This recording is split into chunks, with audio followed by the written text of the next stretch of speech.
সম্মানীয় দর্শক ও শ্রোতা মণ্ডলী, আজ অন্তর্বর্তী বাজেট পেশ হয়ে গেল নির্মলা সীতারমণের। তো বাজেটে দুটি বড় ঘোষণা নির্মলার।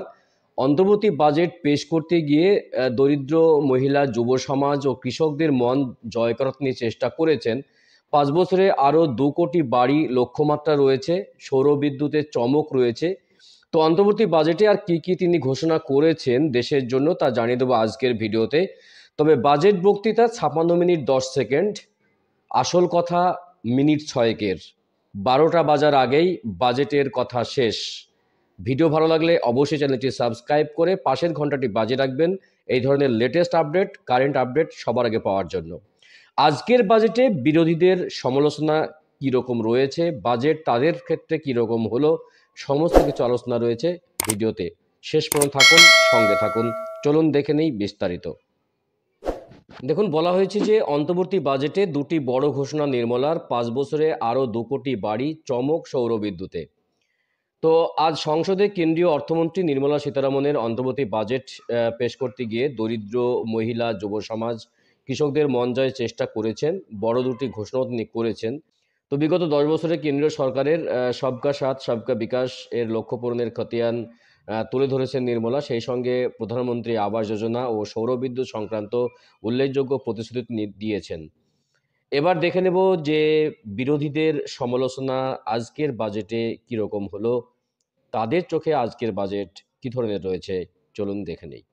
দেখুন, বলা হয়েছে ঘড়ি ধরে মাত্র 56 মিনিট 10 সেকেন্ডের বক্তৃতায় কেন্দ্রীয় অর্থমন্ত্রী নির্মলা সীতারমণ বাজেটের আসল কথাটুকুর জন্য মাত্র 360 সেকেন্ডে বরাদ্দ রেখেছিলেন। বাকিটা গত 10 বছর কেন্দ্রীয় সরকার কি করেছে, কোন কোন ক্ষেত্রে কতটা সাফল্য এসেছে তার বিবরণ ছিল। বক্তৃতার মধ্যে কেন্দ্রীয় সরকারের আগামীর ভাবনা মিশে থাকলেও তার জন্য আলাদা করে কোনো প্রকল্পের নাম বা বরাদ্দ কিন্তু শোনা যায়নি। বরং মোদী সরকারের মতোই বক্তৃতায় নির্মলার মুখে বারবার এসেছে বিকশিত ভারত, অমৃতকাল, আত্মনির্ভর ভারত শব্দগুলি। আয়করে কোনো বদল নেই, পণ্যের দামের বাড়তি কমতি নেই। নির্মলা বলেছেন, কর কাঠামোয় কোনো বদল হচ্ছে না, যা ছিল তাই থাকছে। যা বদলানার তার নতুন সরকার জুলাই বা আগস্ট মাসে সাধারণ বাজেটে পেশ করবেন। কিন্তু এতটুকু বলতেই নির্মলা দেবী মোদী সরকার কি কি ছাড় ঘোষণা করেছিলেন, তাতে কাদের কথা কত সুবিধা রয়েছে তা বিস্তারিত পরিসংখ্যানে দিয়েছেন তিনি। সেই সঙ্গে মোদী জামানায় করদাতার সংখ্যা কতটা বেড়েছে তার খতিয়ানও। দু একটি ঘোষণা তিনি করেছেন বটে, তবে তার কোনো স্পষ্ট দিশা দেখা যায়নি।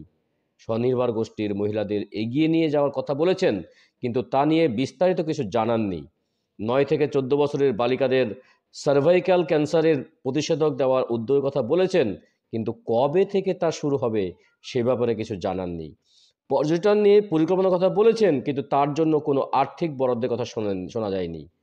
অনেকে অবশ্যই বলেছেন অন্তর্বর্তী বাজেটে বিস্তারিত বলা যায় না, সেই বাধ্যবাধকতা ছিল নির্মলার।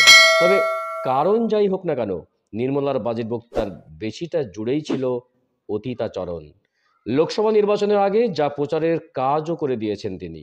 গত কয়েক বছরে দেখা দিয়েছে বাজেটে বক্তৃতার সময় অনেকটাই কমিয়ে দিয়েছেন অর্থমন্ত্রী নির্মলা সীতারমণ।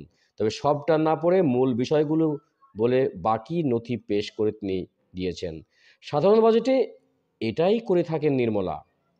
বৃহস্পতিবার ছিল লোকসভা নির্বাচনের অন্তর্বর্তী বাজেট, তাতেও 1 ঘন্টা সময় নেননি। বক্তৃতা শুরু হয় 11টা বেজে 2 মিনিট 28 সেকেন্ডে, শেষ হয় 11টা বেজে 58 মিনিট 38 সেকেন্ড। 12টা বাজার আগেই সব শেষ।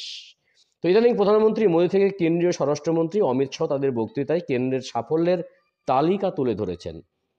আসন্ন লোকসভা নির্বাচনে কেন্দ্রীয় নেতৃত্বের নির্দেশ, প্রতিটি জনসভায় একজন বক্তা রাখতে হবে, যিনি শুধু কেন্দ্রীয় প্রকল্পের সুবিধা নিয়ে কথা বলবেন, পরিসংখ্যান সহ তুলে ধরবেন গত 10 বছরে দেশে কোথা থেকে কোথায় এসেছে।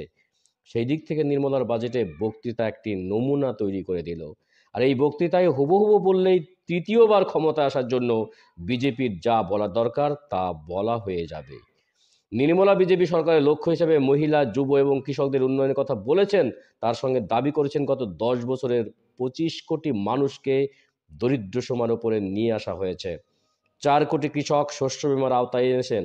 দেশে মুদ্রাস্ফীতি নিয়ন্ত্রণে আসায় আর্থিক উন্নতি হয়েছে। একই সঙ্গে G20 সম্মেলন পরিচালনায় সাফল্য প্রাপ্তির কথাও বলেছেন, সেই সঙ্গে স্বপ্নও দেখিয়েছেন। কেন্দ্রীয় অর্থমন্ত্রী জানিয়েছেন আগামী 5 বছরে আবাস যোজনায় মোট 5 কোটি মানুষের ঘর হবে, আরও 1 কোটি মহিলা লাখপতি হবেন। জানিয়েছেন 2047 সালে দেশের স্বাধীনতার শতবর্ষে আগেই আত্মনির্ভর ভারত হয়ে যাবে বিকশিত ভারত, যা বারবার তিনি বলে উল্লেখ করেছেন। প্রত্যাশিতভাবেই বাজেটে খুশি বিজেপি। বিরোধী দলনেতা শুভেন্দু অধিকারী বাজেটে প্রস্তাব পেশ হওয়ার পরেই এক্স হ্যান্ডেল কেন্দ্রীয় অর্থমন্ত্রী প্রধানমন্ত্রীকে অভিনন্দন জানিয়েছেন। সঙ্গে লিখেছেন, আমি 100% নিশ্চিত আগামী জুলাই মাসে তৃতীয় মোদী সরকারের অর্থমন্ত্রী পূর্ণাঙ্গ বাজেট পেশ করবেন সংসদে। একই সঙ্গে তিনি দাবি করেছেন এই অন্তর্বর্তী বাজেট দেশের যুব, মহিলা, কৃষক, গরিবদের দিকে বিশেষ নজর দিলেও সকলের উপকার হবে। অন্যদিকে তৃণমূলের রাজ্যসভার সাংসদ শান্তনু বলেন, এই বাজেট অন্তঃসারশূন্য, দিশাহীন, গরিব বিরোধী। আসন্ন লোকসভা ভোটের কথা মাথায় রেখে এই বাজেট পেশ করেছেন কেন্দ্রীয় অর্থমন্ত্রী। শান্তনু আরও বলেন, বাজেটে দ্রব্যমূল্য বৃদ্ধি রোধে কোনো পদক্ষেপ নেই, তেমনি বেকারত্ব ঘোচাতে কেন্দ্র কী করতে চাইছে তার কোনো উল্লেখ নেই। এই সরকারের শেষ বাজেটের আমরা তীব্র সমালোচনা করছি। এতক্ষণ বলছিলাম বাজেট পেশের বিরোধী দলের সমালোচনা, তাদের চোখে বাজেট কীরকম ছিল। ততক্ষণে জানাচ্ছিলাম যে অন্তর্বর্তী বাজেট 2024 পেশ হয়ে গেল, পেশ করলেন অর্থমন্ত্রী নির্মলা সীতারামন। কেমন লাগলো এই বাজেট অবশ্যই কমেন্টস বক্সে কমেন্টস করবেন। ভিডিও ভালো লাগলে চ্যানেলটি সাবস্ক্রাইব করবেন, পাশের ঘন্টাটি বাজিয়ে রাখবেন, বেশি বেশি করে লাইক এবং শেয়ার করবেন। তো দেখা হচ্ছে নেক্সট ভিডিওতে এই ধরনের গুরুত্বপূর্ণ আপডেট নিয়ে। ভালো থাকবেন, সুস্থ থাকবেন। অসংখ্য ধন্যবাদ।